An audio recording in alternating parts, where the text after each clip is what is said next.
Welcome to a special edition of the Jacksonville Bar Association podcast. My name is Craig Shoup. I'm the executive director here at the Jacksonville Bar. And today we have Angela Campbell, who is the publisher of the Jacksonville Daily Record, with us today to talk about a very important and pressing issue facing our Northeast Florida, not just our legal community, but our community as a whole. So before we dive in a little bit, though, Angie, tell us a little bit about the Daily Record and a little bit of its history. So the Daily Record has served the Duval County for 111 years.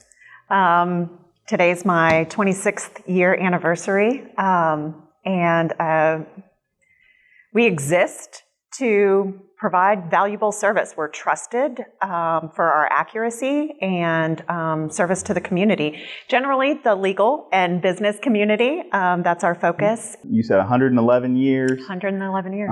Been an institution, especially in our downtown community. Sure. And one of the biggest services it provides our business community and our legal community is public notices. Yes. And there's been a lot of different things going on in the public notice world over the last couple of years, between some legislative things in Tallahassee and now recently the council president at the request of the mayor has introduced some legislation to make some changes here locally in Jacksonville. What's going on there? I know from many years of experience that a lot goes into that, right? You have to ensure that public notice is accurate, that it's done according to the law.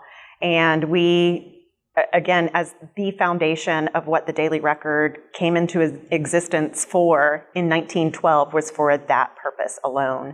And so to think that the city can do it cheaper and easier and more effective than our staff at the Jacksonville Daily Record really, to me, is a joke, honestly. And I'm not trying to be rude at all. It's in my gut as a taxpayer here in Duval County. I grew up in Jacksonville. I love this city.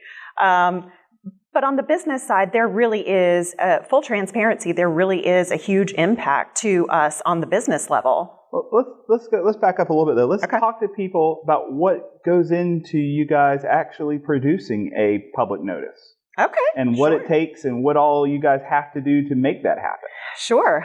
So when an attorney, or in this case, let's just talk about the city, they have a zoning notice. They send us those zoning notices. We have to ensure that it is typeset, that it is proofread, that it is going to publish in a specific timely manner. Once it publishes, it has to go in print. It must go on jacksdailyrecord.com. It also has to be uploaded to the statewide website, floridapublicnotices.com.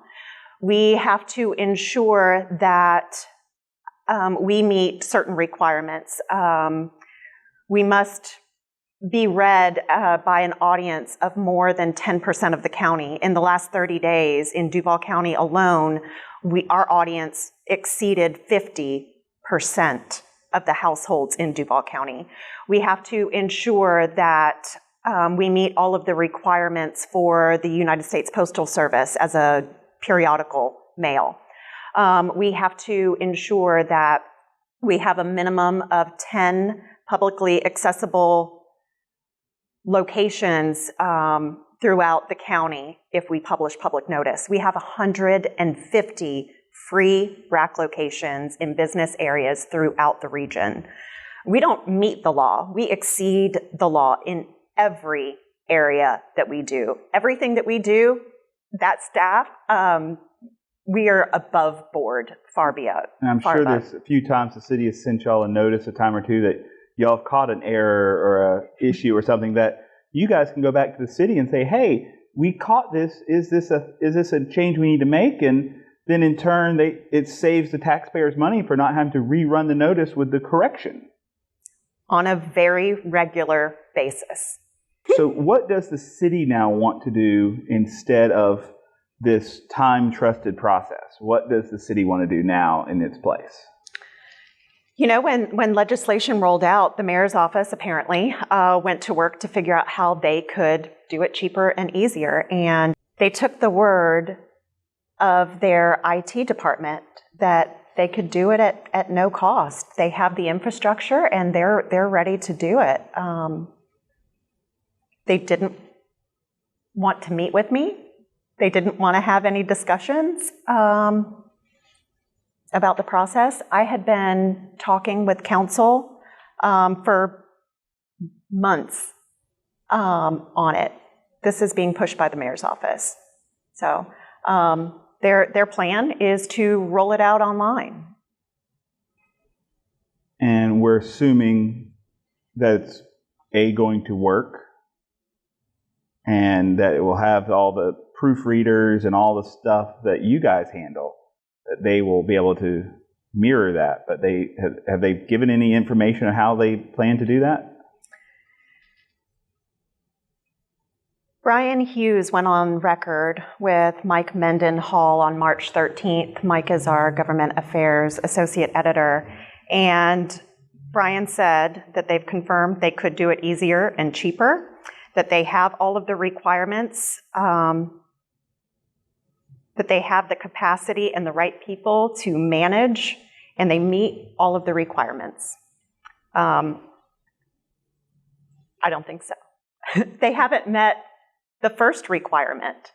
State law says, Chapter 50, Florida statute says, that if a government agency wants to put public notice on their own website or a third-party designated website, that they first have to confirm that they can do it less expensively than what they pay newspapers.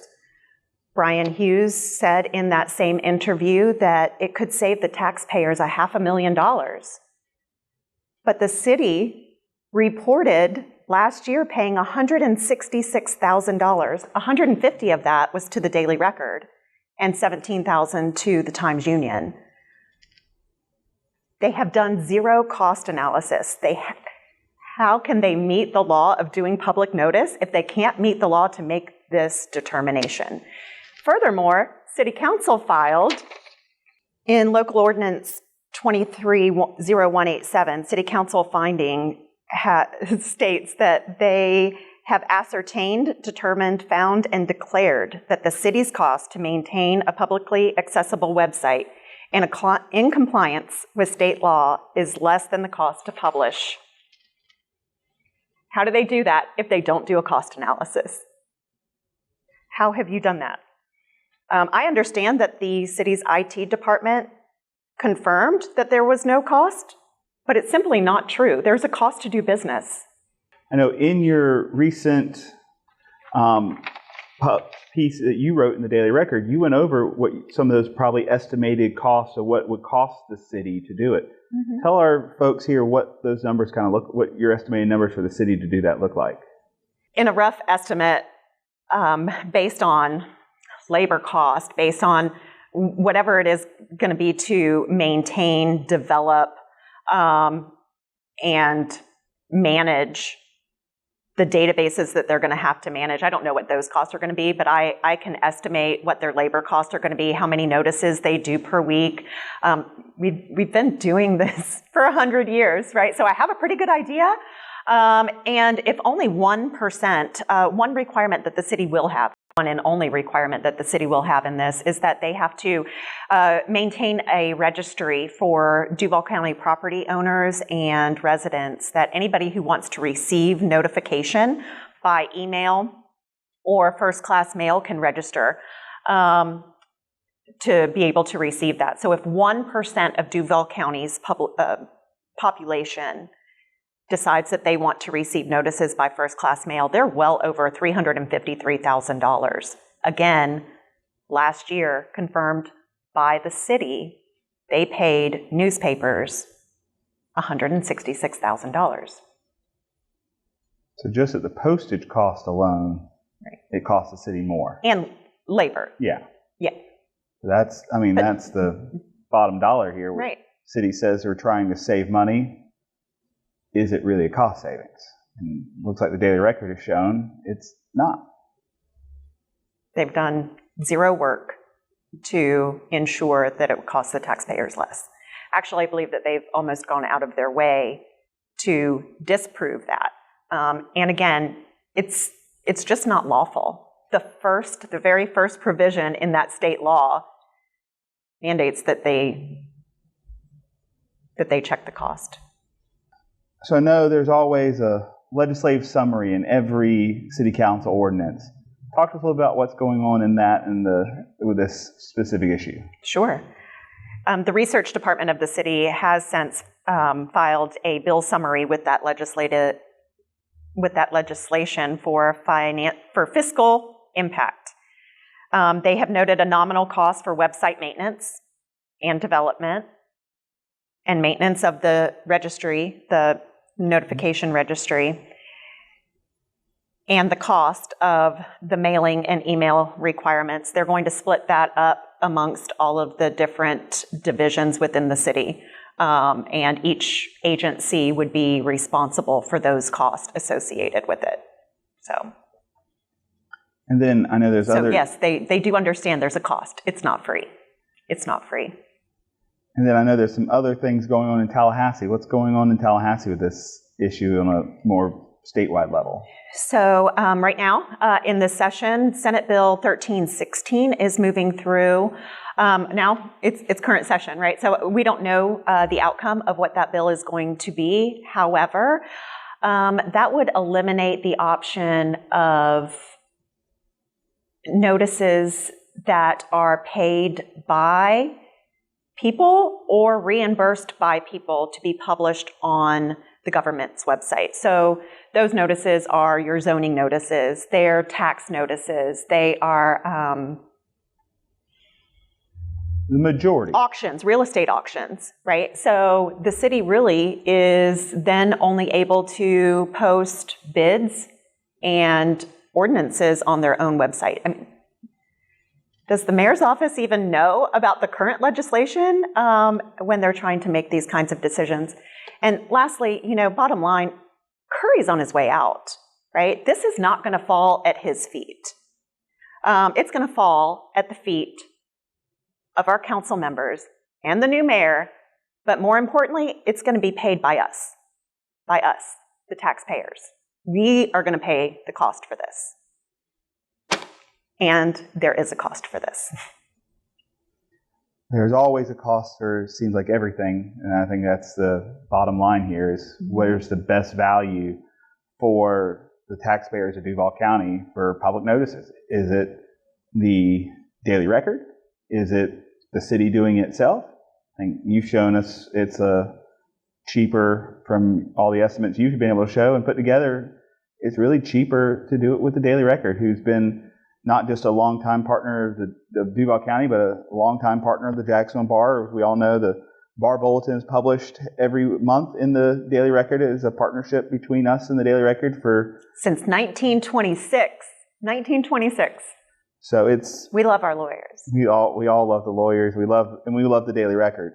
So I would say if you are really interested in this topic, it looks like a lot of our membership it can affect. Reach out to Angie at the Daily Record. Angie, what's the best way for them to get a hold of you? Call 356-2467 is my direct line. Email me, acampbell@jacksdailyrecord.com. More importantly, reach out to the mayor's office. Reach out to your council members. Tell them this is a bad idea. When it goes to public hearings, make your voice heard. If you do not agree with this, help us in opposing ordinance number 2023-0187. Well, again, we appreciate Angie and the Daily Record and all their contributions to our community, to our legal community, to our, again, community at large, and their partnership with us and so many other organizations throughout Jacksonville. We thank you all for tuning in, and we will see you on our next episode.